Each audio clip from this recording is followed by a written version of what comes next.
ஓம் சாந்தி. B.K. Surajbhai அவர்களின் தாரணை வகுப்பு, ஜனவரி 21, 2025. நமது தவத்தின் மாதம் நடைபெற்று கொண்டிருக்கிறது.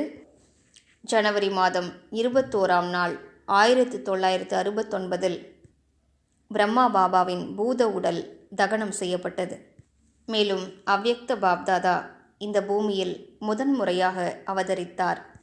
அப்போது பாப்தாதா கூறியிருந்தார், எவ்வாறு பிரம்மா பாபா தனது ஃபரிஷ்தா தன்மையினை நடைமுறை காரியங்களில் அனுபவம் செய்வித்தார், அவ்வாறே நீங்களும் பிறருக்கு செய்விக்க வேண்டும் என்றார்.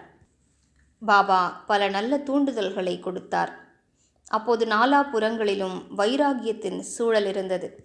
இப்போது விரைவிலேயே காலம் முடிவடையும் என்று பலரும் நினைத்தார்கள். எவ்வாறு பிரம்மா பாபா தனது முழுமை நிலையை அடைந்தாரோ அவ்வாறே நாமும் அடைய வேண்டும் என்று நினைத்தார்கள். பாபா என்னவெல்லாம் செய்தார் என்று சற்று கவனம் செலுத்துவோம். அவரது தியாகம், வைராகியம் ஆகியவை குறிப்பிடத்தகுந்தவையாக இருந்தன. ஆனால் அவரது அசரீரி தன்மையின் பயிற்சி, காரியங்களை செய்தபடியே லேசாக இருக்கும் தன்மை, ஆன்மீக பார்வையின் பயிற்சி, கர்மங்களை செய்தபடி அனைவரோடும் பழகியபடி, உடலிலிருந்து விலகிய தன்மை, அனைவருக்காகவும் சுபபாவனைகள், அன்பினை பகிர்ந்தளிப்பது, இவை அனைத்தும் அவரது வாழ்க்கையில் இருந்தன. எவ்வாறு லௌகீகத்தில் ஒரு தந்தை தன் குழந்தைகள் மீது எத்தனை அன்பாக இருக்கின்றார், அப்படிப்பட்ட பாவனைகள் அனைவருக்காகவும் பிரம்மா பாபாவின் மனதில் இருந்தன. அந்த தந்தையை பின்பற்றுவோம். பிராமணர்களாகிய நமது தாக்கம் பிறர் மீது நன்றாக ஏற்படுகிறது. சிலர் நமது வாழ்க்கையை உயர்ந்ததாக நினைக்கிறார்கள். மதுவனத்திற்கு வரும்போது இது பூமியின் சொர்க்கம் என்றே பலரும் நினைக்கிறார்கள். அதுபோன்று நீங்கள் எங்கெல்லாம் இருக்கிறீர்களோ உங்களிடம் வருபவர்களுக்கு நல்ல ஆன்மீக அனுபவங்களை ஏற்படுத்த வேண்டும்.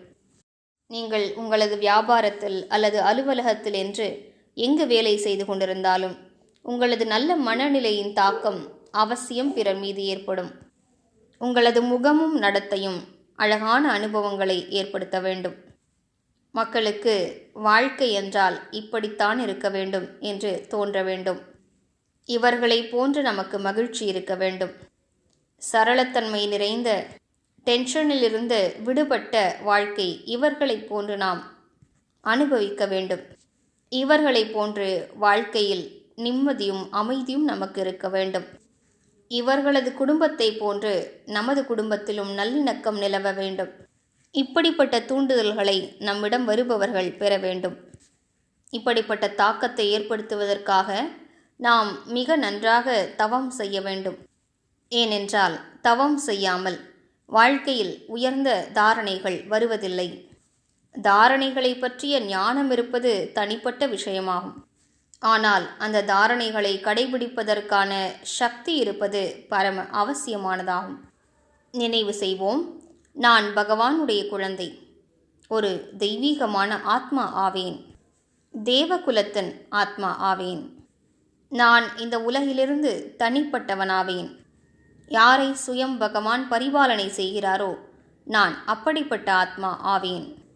பரமாத்மா அன்பு கிடைக்க பெற்ற ஆத்மா நான்.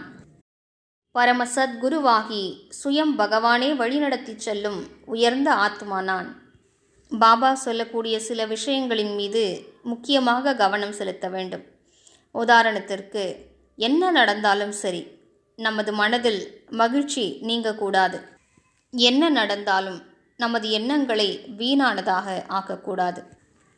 எப்படிப்பட்ட விஷயங்கள் வந்தாலும் பதற்றமடையக்கூடாது. இப்படிப்பட்ட சில தாரணைகளை உறுதியோடு எடுத்துக்கொள்வோம். மேலும் பயிற்சி செய்வோம். நான் ஃபரிஷ்தா ஆவேன். இன்று முழு நாளும் பயிற்சி செய்வோம். நான் ஃபரிஷ்தா ஆவேன். ஃபரிஷ்தா என்றாலே டபுள் லைட். ஆத்மாவும் லைட், உடலும் லைட். ஆத்மாவும் லைட், மனமும் லைட். எனவே இன்று முழு நாளும் தன்னைத்தான் கமல ஆசனத்தில் வீற்றிருப்பதாக காண்போம். மேலே இருந்து பாபாவின் தூய ஒளிக்கிரணங்கள் என் மீது பொழிந்து கொண்டிருக்கின்றன. நானோ அவதரித்த ஃபரிஷ்தா ஆவேன்.